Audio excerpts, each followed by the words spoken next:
Welcome back. Today I'm going to follow up on my unboxing video with my first impressions on the Inspiron 15500 or 5000 2-in-1 laptop. If you haven't checked out that video, you can hit up the link to the playlist in this video's details and give it a check. Give it a quick look. So some first impressions. It's a fairly decent weight. It's not too super heavy, but as you can see, I'm managing to hold it one-handed here. Size is fairly decent, decent sized keyboard. It is missing though a number pad. There's obviously enough space that we could have that in here. It's just not part of this model. Something else that's a concern with it is when you look at the USB slots on the sides, they aren't labeled.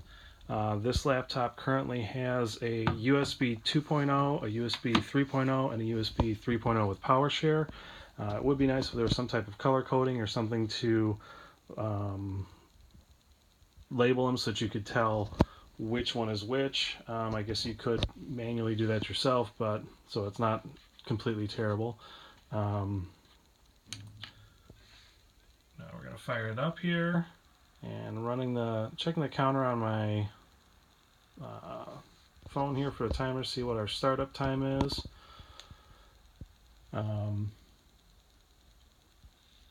This version does have, with I think most all versions of Windows 10, it has the Hello facial recognition, which is kind of cool, but it's not completely necessary considering you just use the password or the code to log in.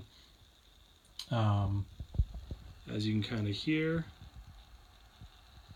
fairly quiet. It took about 20 seconds to load in.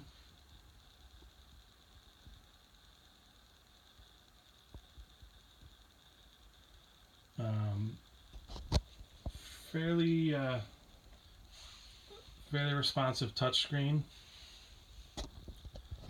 We'll hide the screen there so you guys don't see my pen. As you can see, we're loaded back up here. Fairly easy to use touchscreen when it wants to cooperate.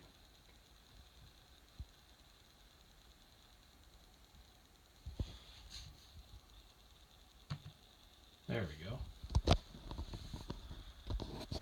The mouse pad works fairly well.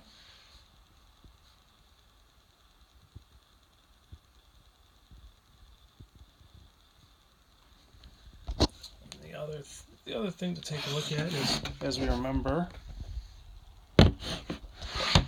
this does have the option to be a tablet.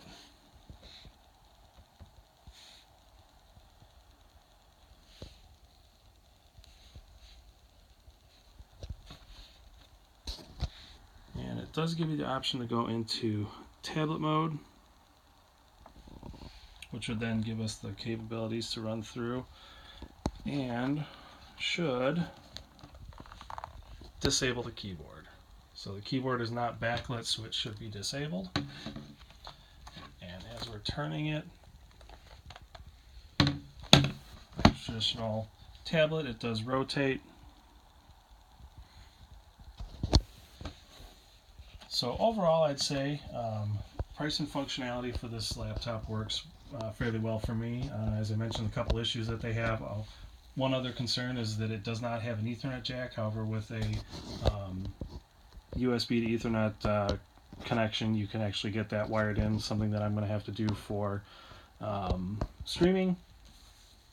But as I said, pretty much these couple things can be taken care of fairly easily. Again, it also doesn't have a optical drive, which nowadays most people don't use. Most everything that you would use an optical drive for, you can stream or get directly download directly from a website. But overall, I'd say I'd definitely suggest if someone's looking for entry-level laptop for using kind of like how I'm using, base streaming from, doing homework, things like that. Not necessarily power gaming. This should work perfectly for you. So that's it. I want to thank you for watching and ask that if you like this video, if you could please share it. And if you're interested in more content, please sub my channel and ring the bell to be notified when I go live in the future.